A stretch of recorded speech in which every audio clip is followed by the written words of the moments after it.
I'm ready. I'm ready to go. It really was cool. I came in last night, and there's a lot of campers and, A There's a lot. lot of people campers. here. People here already hanging out. So I like that. I think that's cool, and I tell people all the time. I feel like when the energy level is high and there's people here they care. I think it makes it more fun for all of us, whether you're a driver, whether you're working in the industry, whatever it may be. So, um, love to see it. Love to smell those campfires, and good to be back. It's just one of those things because you know what you're doing, people care about, right? If Yeah. they're packing in on a Wednesday, Yeah, they're exactly. taking off work and like just to be around the environment. Let me ask you, when you had your first Daytona experience and you came to the track as a driver, not as a kid, because as a kid you were probably here a lot, but as a driver, does it feel different? You're like, wow, man, we're here. Um, yeah, a little, I guess, here and there. I mean, I think for me, I came to the track. I came here when I was a kid. Coming and watching Dad race there for a little while, and then later in his career when he was running part time some. Um, and I've always enjoyed coming down here. As a kid, I really enjoyed, to be honest, I enjoyed the July 4th race more. Yep. I thought it was more fun Yep. as a kid. Yeah. It was exciting. beach for the week, It was yeah. a night race, and you got to come to the beach for during the summer, so Yeah. it was super cool. And school was out, Yeah. right? So yeah, as I've gotten older and have been a part of the sport for a few years now, I certainly this race is special and it's different and it's not. It doesn't have the same vibe as the rest of them. It doesn't. This race almost feels like a single event. It doesn't Yes, even yeah. to me sometimes feel like our season's starting. It's like, okay, this is the Daytona 500, and Then. then we'll get started Yeah. after, right? But it's like I said, it's always exciting to be here. This racetrack and this facility and this area has been a large piece of my childhood and growing up, and I guess just my life in general. I've pretty much been coming down here for a long time, so enjoy being here. You were the youngest to ever win the Daytona 500 pole at age 20 back in 2016. And Hendrick Motorsports it might as well today be called Media Day and then Hendrick Day later tonight because, Yeah. it's been Hendrick on the front row in the last 8 Daytona 500s. So let's do a little inside baseball here. What makes Hendrick so good at qualifying at this racetrack? That's a good question. I mean, I think there's a few pieces of that puzzle. One, every time we qualify good, we run really bad. So I'm not so sure that we that we want that. It's been a long time since the pole winner has won the Daytona 500. But I think for us, we've had some really fast cars down here. Those years, I think one of the years we got the pole there in 17 was probably one of our best cars. I think I probably wrecked that year too. So a few of those years were self-inflicted. But I think that there's a few pieces of the puzzle to answer your question. One, I think the engine shop is extremely talented, and I think they're really diligent and one of the best in the business.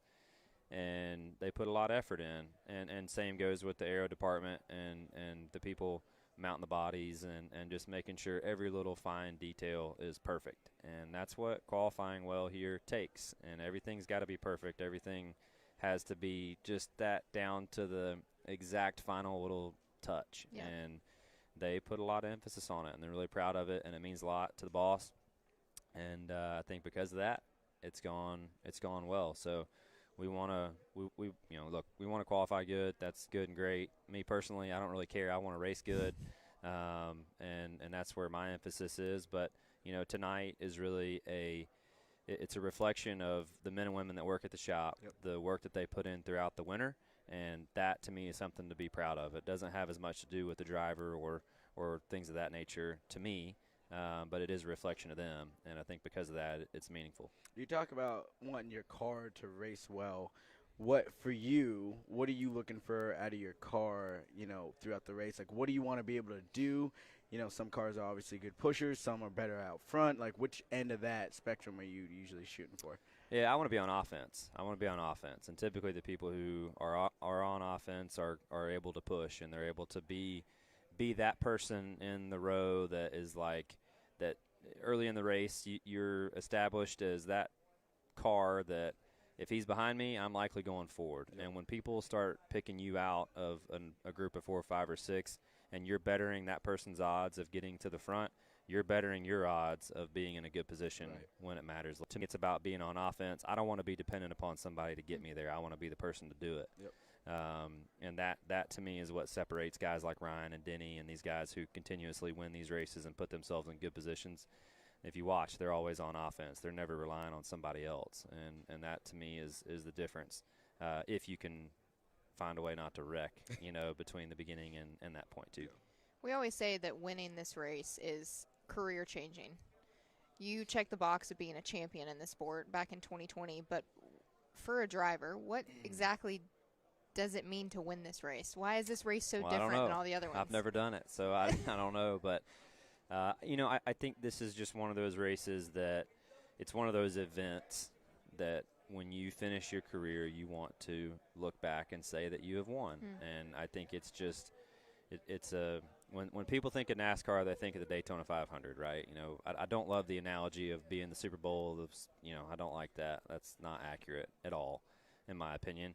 But it is a great event. It's a big event, and it's an event that has had a major impact on the sport's history. Not sure NASCAR would be what it is today without the Daytona 500. So I think because of those things, you have a large respect for it and a lot of admiration for the people who have won it. But when I think about the race and what makes me really respect the race more than anything is looking at the list of great drivers who haven't won it. And that, to me, really puts it in perspective. And you could do everything perfect, and this will not go your way. So you definitely have to have some good fortune, but the people who consistently put themselves in good spots are going to have more chances than others. Yeah, I would say that the Clash is a NASCAR event because it's, we're excited, we're back. Daytona 500 is NASCAR spectacle. That it's just it's at a whole different type of level. It is when you come here. And speed weeks, right? I mean, you go down to New Smyrna and it's always fun, and it's just that whole thing. Are you gonna make it out to some other? Are you gonna race this week? No, I'm not racing. I watched last night though. They had a super late model race down there last night. I didn't go, but I was watching here and saw William won that one again, so that was cool. Back.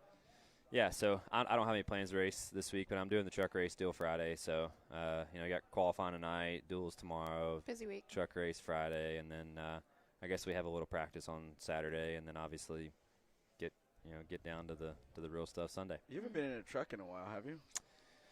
No, I ran. Did I run last year? I can't remember.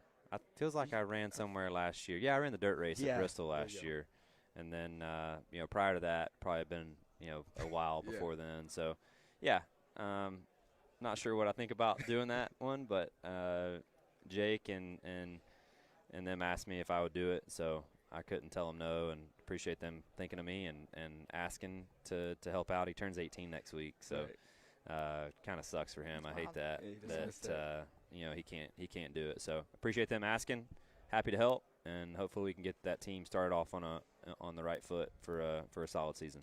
Last but not least, before we let you go, your dad will be one of the grand marshals. That's what I saw. Yeah, pretty That's cool, what huh? I saw. Yeah. I mean, he's a legend of the sport. Yeah, that's what I saw. He, I'm sure he's gonna really enjoy that. I'm pumped. Yeah, I'm sure. Are you it'd be gonna go great.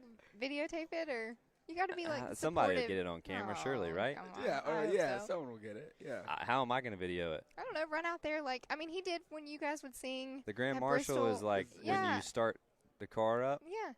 right? So Well, how am can't I you going to just have- video it I and then don't get know. back in? I don't know. I don't know. We just gotta have somebody supporting Bill, Oh, my mom will have that Okay, covered. good. All right. We'll be good. We'll handle Cindy. You, All right. how, you think he'll nail it though, right? Of course he will. Well, There's a bunch of them. The good news is it's not just him. Yeah. Okay. So He's got some help. yeah, you got help. Collectively, yeah. You got help. Yeah, you don't want to. That would be a lot of pressure. If you're the solo Grand Marshal for the Daytona 500, that would be a pretty big deal. Yeah, for sure. So I feel like it's good. You have 4 or 5 people in there. If you mess up, nobody's gonna know. Yeah. All right. Well, we'll be cheering for him. He's fine. I'm pumped. He's good. All right. Well, enjoy the rest of Daytona 500 Media Day. Good luck this week. Appreciate We'll it. see you at all the events coming up. Y'all have fun. All right, we're going to let Enjoy. Chase end our Daytona 500 Media Day coverage, but